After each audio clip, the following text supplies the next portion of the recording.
with the homeless takeover in D.C., this can't be about blaming President Trump for trying to do something. This can't be a conversation about blaming the church for them having scriptures or whatever that says that they are supposed to help the homeless. How can we bring both sides together so we can have a solution or at least start somewhere? That's the thing. Most want to know, where do we start? We want to help, but people are normally committed when they have a plan of action compared to a bunch of ideas just thrown up there and seeing which one sticks, and then people fall off because there's no commitment. I believe what President Trump is trying to do is well intended. He's trying to stop crime, but we don't want to tie crime to homelessness. Many of the Not homeless necessarily, right. Many of the homeless that's out there are not criminals. They are out there for numerous reasons. Mental illness, Mm-hmm.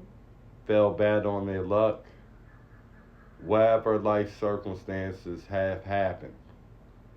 Many of them want to work, many of them want housing, many of them want a fresh start on life. Not to say that everyone who is homeless, not everyone, there are some, let's just say it better. There are some who got out of jail and don't have no other resources. And then, like some homeless shelters, they won't accept people who are sex offenders, Right. which, which of course brings up another question: what do we do with them? Right.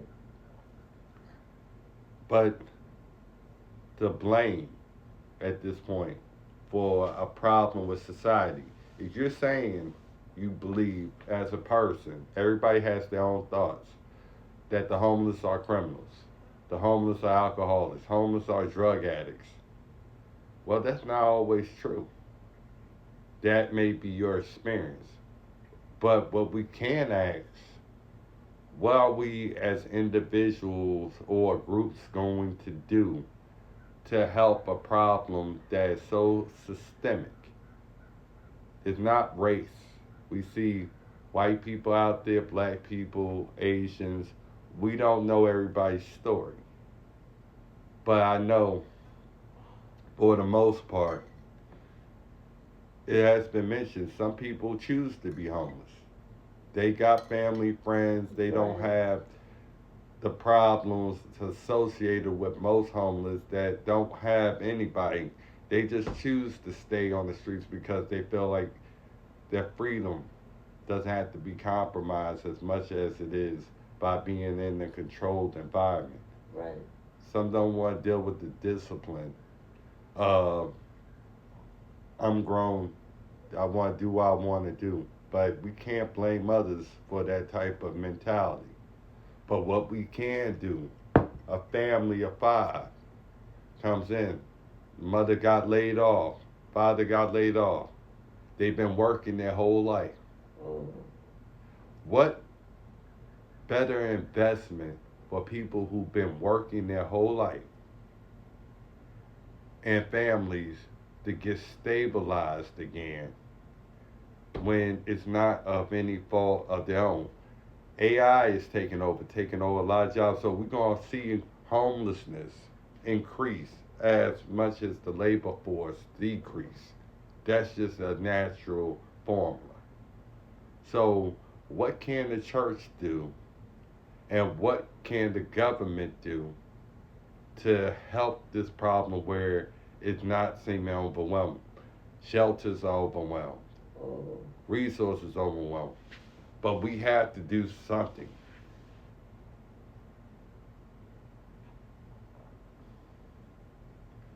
If I say pause right then and there, because there's people who actually care about what happens to people, and we can't do it all on our own, but we can say for ourselves, We want to be a part of the solution. Do I feel that churches have a natural inclined ability to start this process? Yes. Do I believe government has a duty and a social contract with its citizens? Yes. Do I feel us just putting problems in other areas and then feel like the problem is solved? No. We need more social workers. We need more people who are familiar with people in the financial industry, because a lot of times, frames, people don't realize that there are resources that are already designed to help. We just need to get them access to it. But we also have to be mindful. We got to stop pointing the fingers. It just seems like, okay, Democrats blame Republicans because they're like, okay, they too rich or they got too much money, not trying to help anybody. And Republicans got to stop blaming Democrats for what they feel like overly spending. What we can do is to say, regardless of who we are politically, who are we as human beings? Amen. Exactly. Are we here for humanity or are we here for selfishness? Are we going to take more than we give? I think it's about time all sides had this discussion. If you are in the place of worship or civic organization or responsibility, and you really believe in what you believe in, not everybody shares in the same faith. Right. It's not about ego, it's not about pride, it's about humbleness, it's about gratitude and seeing a season in completion. Sometimes what people miss in their own spirit and their own soul is purpose. And that's the thing that we should do for each and every person that's trying to do more than just be there and just be a number. Inmates have numbers. Employees to their bosses have numbers. The one thing you don't forget about, even with work, you want to feel like you're a part of something and you're building something greater than yourself, no matter if you're at the job or if you are somebody just walking down the street.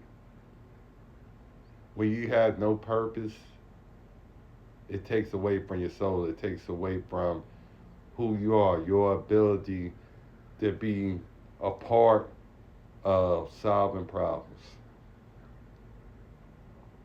We have so many problems, people. So many. How often do we take the time to be an answer? Right now, we are in a world where people need an answer, not more problems, because it seems like our problems are increasing everywhere. It's not just in D.C., it's not just in New York, it's not just in L.A. When you see a town that used to be flourishing,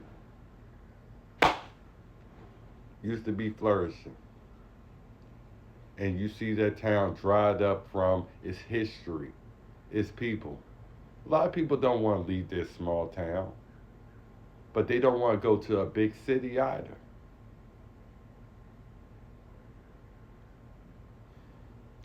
Maybe we just live in a society where we have more than enough, but not enough.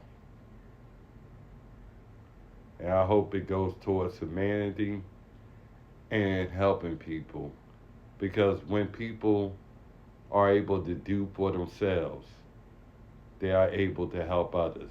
And that should be our mission.